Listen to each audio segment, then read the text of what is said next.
World leaders are gathering for climate talks in Egypt, the UN's COP27 summit. Natural disasters have taken thousands of lives this year and cost billions of dollars, putting policymakers under increasing pressure. The past 7 years have been the hottest on record. Tropical storms and hurricanes have battered coastal areas in Southeast Asia and the United States at an ever-increasing rate. Warming temperatures are decimating the Arctic, where melting ice is destroying ecosystems and raising sea levels worldwide. The first COP summit was held in Berlin back in 1995. 2 years later in Kyoto, major industrialized countries committing to reducing greenhouse gases, but not the US. The 2015 Paris deal set targets and the US signed only to reneg. Last year's Glasgow Pact laid out financial commitments. That included payments to developing countries already dealing with the effects of climate change. But the issue of how much major polluting nations should compensate those with a smaller carbon footprint remains a contentious one. Beatrice Christoforo is from DW's Environment Desk. Beatrice, tell us about this most contentious issue of industrialized countries that have been polluting the globe for years and years and years, and emerging economies that in many cases want to be compensated for having to take much quicker action right now. I mean, they're not only wanting to be compensated for taking action and moving towards an economy that is using cleaner energy, but they also want to be compensated for all the damage they've already suffered. Even though there are only very few nations that historically have polluted the most and that have made a lot of money out of burning fossil fuels like coal and gas, the countries that are really feeling the effects of it, that are really at the forefront of the climate crisis, are the ones that have emitted the least. And so what is on the table at these climate talks is, will they receive compensation for that? That is something that has already happened in the past. In 2009, rich nations had promised about $100 billion per year until 2020, but this didn't happen, this didn't materialize, so we'll have to see how things go after these talks. And it sounds like a voluntary system is going to come out of this, which is probably going to mean it'll be very tricky. What do world leaders need to do to urgently tackle climate change? I mean, the thing that is really at the top is, curbing our greenhouse gases emissions, and that mostly comes from burning fossil fuels. So when we burn fossil fuels, we emit gases into the atmosphere that kind of create this greenhouse effect. Temperatures go up, and that makes extreme weather events way more likely and more severe, which probably most people watching at home have experienced them in the past few years, whether it was a heat wave or a drought or a flood. And so really what leaders know they have to do and what they have known they have to do for a long time is to decarbonize their economy and move towards cleaner ways of creating energy. Yeah, well, the urgency is there, but do you reckon a breakthrough is going to come? Well, that is a question that the people at these talks have been asking themselves, because one of the main issues is that there's a lot of competing kind of conflicts going on. There's the war in Ukraine, lots of other armed conflicts, rising cost of living.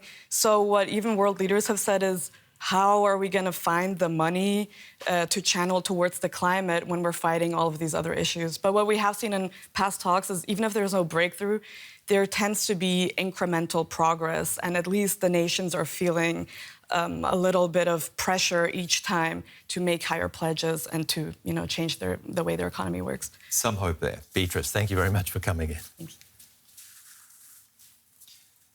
Patrick Verkooyen is CEO of the Global Centre on Adaptation, an international organisation that works towards more climate resilience. He joins me from Cairo. Professor, this time world leaders will be discussing whether rich countries should compensate poorer nations more vulnerable to climate change. Will that actually happen? Well, thank you, Ben, for this very important question at the outset of this meeting here in Sharm el-Sheikh. Whether the financing will be on the table, that's the big question mark for the next 2 weeks.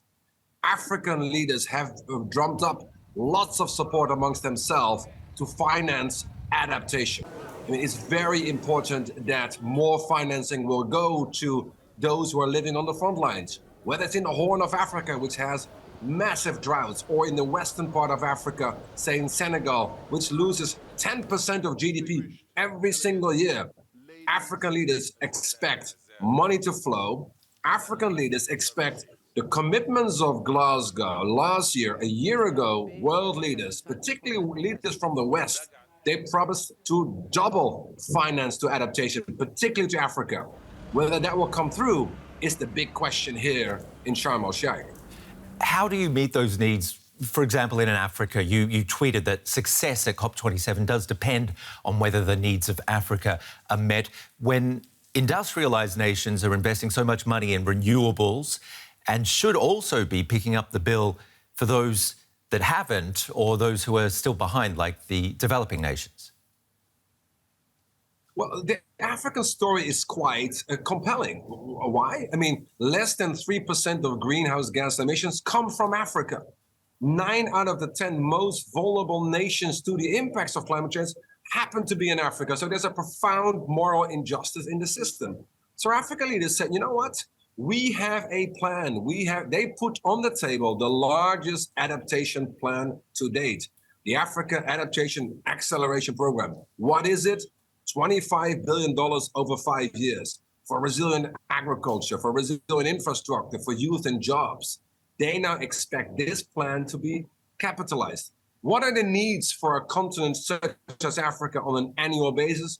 Only to build resilience, 51 billion euros a year. How much is flowing today? Just 11 billion. A massive shortfall. Do you... Sorry, but Western leaders, whether it's the Netherlands, United States, Canada, or the United Kingdom, they put their money where their mouth is. That's exactly what they expect. And that will unfold in the next day when this sort of culmination of world leaders. I mean, I think the political pressure is up. Now it's time to deliver. We're just having technical difficulties there, but we got your message. Do you see a chance, though, for a breakthrough at this summit? Because there are so many other crises facing world leaders right now.